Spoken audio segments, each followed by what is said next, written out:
And the fruit, the harvest, is the people brought to eternal life.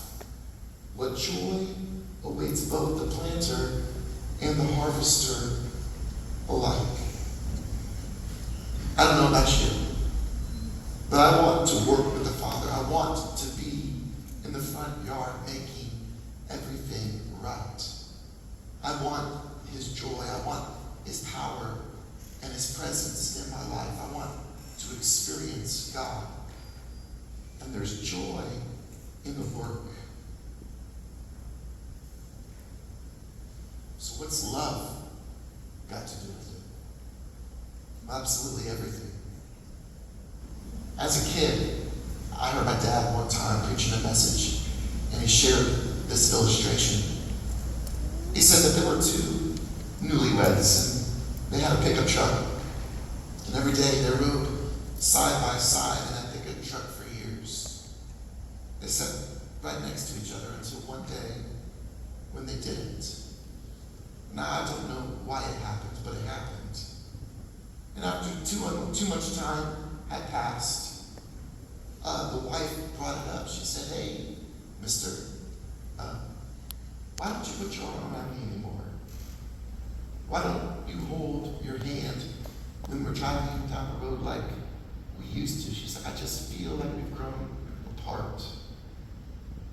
And the husband's response reminds me of our Heavenly Father's today. And he said, "Honey, I've never moved. I'm right here." God has never moved. He's in the front yard. See, he doesn't change his love for you. It doesn't change. And he's inviting you to join him. God is pursuing you in a relationship. And when God invites you into that relationship, listen, he's simultaneously inviting you to work with him, to fix everything, to make things right. Since the very beginning, since the book of Genesis, there's an overarching story that Jesus is telling.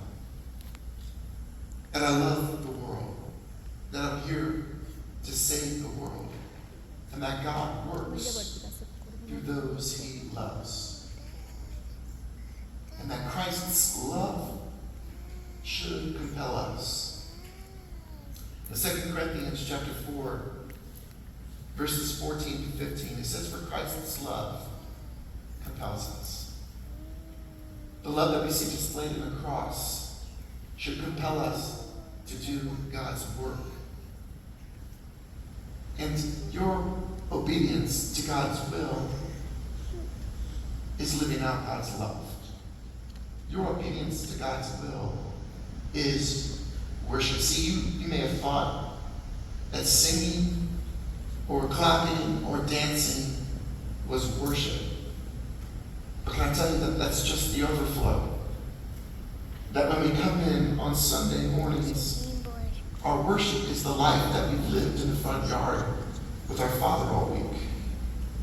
Our worship is the work that we've done with God throughout the week. See, today, if you find yourself unwilling to work with the Father, to obey his will and his ways, the truth is, his love has never changed, but perhaps your love has. Perhaps the problem is your love for him. And I know that across this room, the invitation remains. God is speaking directly to you. I love you. I'm inviting you into my work. I've always been here, even when you stomped off, even when you rebelled. I'm here, and I'm inviting you back. What does love have to do with it? Absolutely everything. Would you pray with me?